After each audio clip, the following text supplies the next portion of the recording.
Hello, everyone, and welcome back to our study of love. We're finally moving on to chapter 3, which is the who, when, and where should we love. So let's start with who should we love. First, we're going to go to Deuteronomy chapter 6, verse 5, from the King James Version. And thou shalt love the Lord thy God with all thine heart, with all thy soul, and with all thy might. So, love God. Let's go to 1 Peter chapter 2, verse 17. Respect everyone and love your Christian brothers and sisters. Fear God and respect the king. Honor all people, everyone, and love your fellowship. Still in 1 Peter chapter 4, verses 8 and 9. Above all, love each other deeply, because love covers over a multitude of sins. Offer hospitality to one another without grumbling. In this case, grumbling means complaining.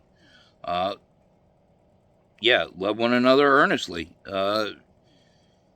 Be kind and charitable without whining. Where it says love covers a multitude of sins is actually quoting Proverbs chapter 10, verse 12. Just for cross-reference. Now we're going to go to Matthew chapter 5, verses 43 to 48.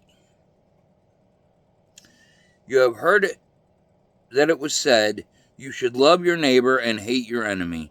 But I say to you, love your enemies, bless those who curse you, do good to those who hate you, and pray for those who spitefully use you and persecute you, that you may be sons of your Father in heaven.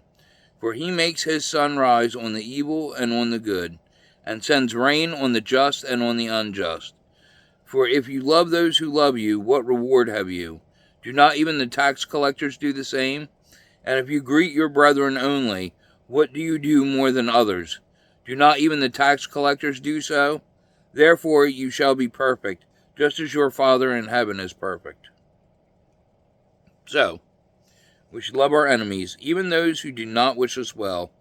That does not, however, mean that we should stay in abusive situations. It just means that we do not wish ill will on anyone for any reason. If anything, pray for their healing, and then remove yourself from their presence, lest you be tempted to either join or curse them in their transgressions, and risk yourself to the sin of unforgiveness. Also to note, this is Jesus speaking, and he is the personification and authority on love. Even Jesus had boundaries. It was not unconditional love. There's a difference between unconditional and charitable. All right, now we're going to go over to John chapter 13, verses 34 and 35. And this is coming from the today's English version, the Good News Bible. And now I give you a new commandment. Love one another. If you have love for one another, then everyone will know that you are my disciples. Once again, Jesus speaking. With all of his godly authority, he commands that we love one another, and in the same way that he loved us, or loves us, we are to follow his example with each other. All right.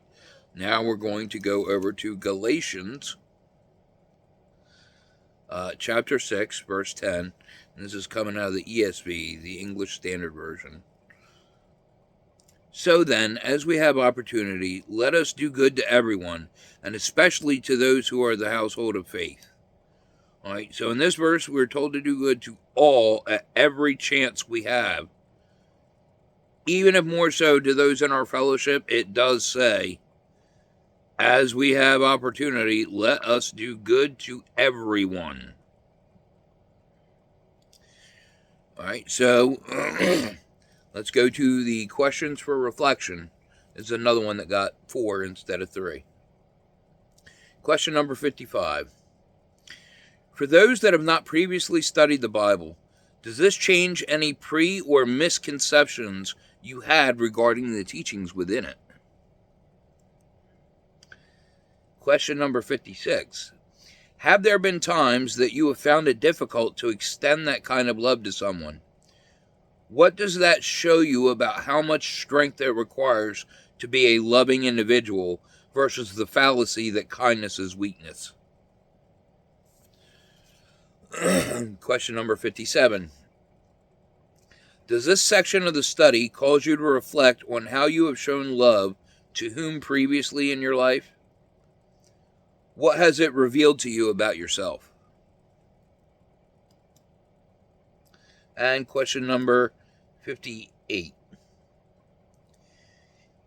How do you love yourself? Is it healthy, which involves self-reflection, correction, and growth, or unhealthy, selfish, narcissistic, unempathetic?